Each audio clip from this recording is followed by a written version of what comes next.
Hello everyone, नमस्ते। र आज चाहिँ सोचे स्किन केयर गरौँ र हजुरहरूसँग पनि म भिडियो सेयर गरौँ भनेर। र कति आफ्नो स्किनको जत्न नलिनु होइन, कहिलेकाहीँ त जत्न पनि लिनुपर्छ, नभए स्किन पनि खराब हुन्छ। र अब काम त सधैँ नै हुन्छ र कामलाई चाहिँ साइडमा राखेर एकछिन चाहिँ स्किन केयर पनि गर्नुपर्छ। र यहाँ चाहिँ मैले यहाँ घरमै उब्तन पाउडर बनाएको थिएँ र यहाँ चाहिँ छ मुसुरी दाल, मुङ दाल, अनि मैले चाहिँ बुटलाई चाहिँ एकै ठाउँमा हालेर पिसेकी थिएँ र पिसेर चाहिँ पुरा मिही बनाएको थिएँ। र यहाँ चाहिँ मैले घरमै दही जमाएको थिएँ, दही पनि यति राम्रो भएछ र साथैमा हनी हालेको थिएँ र हनीले चाहिँ स्किनलाई नरम पार्छ। यसलाई चाहिँ मजाले यसरी मिक्स गर्नुपर्छ एकदम मजाले। र यसमा चाहिँ मैले हानी पनि हालेको छु, हानीले चाहिँ एकदम स्किनलाई सफ्ट गर्छ। उब्तन पाउडर चाहिँ धेरै नै राम्रो हुन्छ गाइस, मैले चाहिँ प्रमाण भेटिरहेको छु, हजुरहरू पनि ट्राई गर्न सक्नुहुन्छ। अब यसलाई चाहिँ म हजुरहरूलाई लगाएर देखाउँछु है गाइस।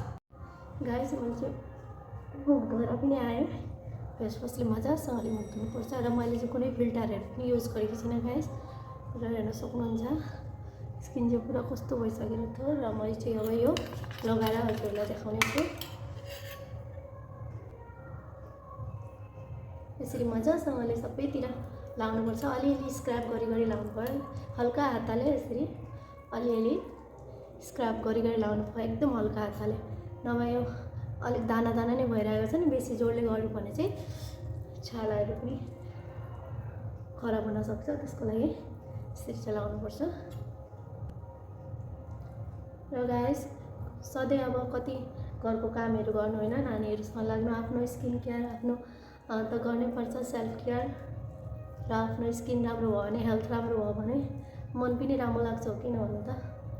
र यो मुखमै जे निस्किन छ खालि फेसमै निस्किन्छ होइन भन्नु त, हात खुट्टाहरूमा नि निस्किनु नि, बरु मुखमा निस्किनु भन्दा, तर कतै निस्किँदैन। जे अब स्किन प्रब्लम हुन छ खालि मुखमै हुन्छ, पोतो निस्किने, गुटी निस्किने, पिम्पल्स निस्किने सबै खालि फेसमै। र यो चाहिँ म मात्रै होइन, मेरो बहिनी पनि लगाउने छ। र गाइस 10-15 मिनट राखेर चाहिँ यहाँ चाहिँ हेर्न सक्नुहुन्छ पुरा सुकिरहेछ, तर यो मैले हानी हालेकी थिएँ, त्यसको लागि चाहिँ धेरै ताले जस्तो लागेको छैन, स्किन चाहिँ सफ्ट नै भइरहेको छ। र गाइस यहाँ हेर्न सक्नुहुन्छ एकदमै सफ्ट लाग्दैछ स्किन चाहिँ।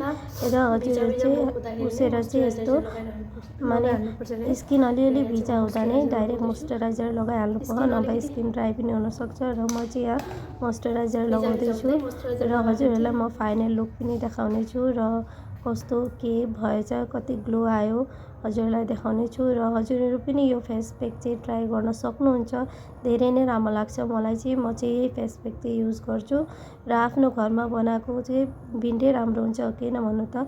र यहाँ हेर्न सक्नुहुन्छ हजुरहरूले कति राम्रो ग्लो आइरहेछ। हुन्छ त गाइस, बाई।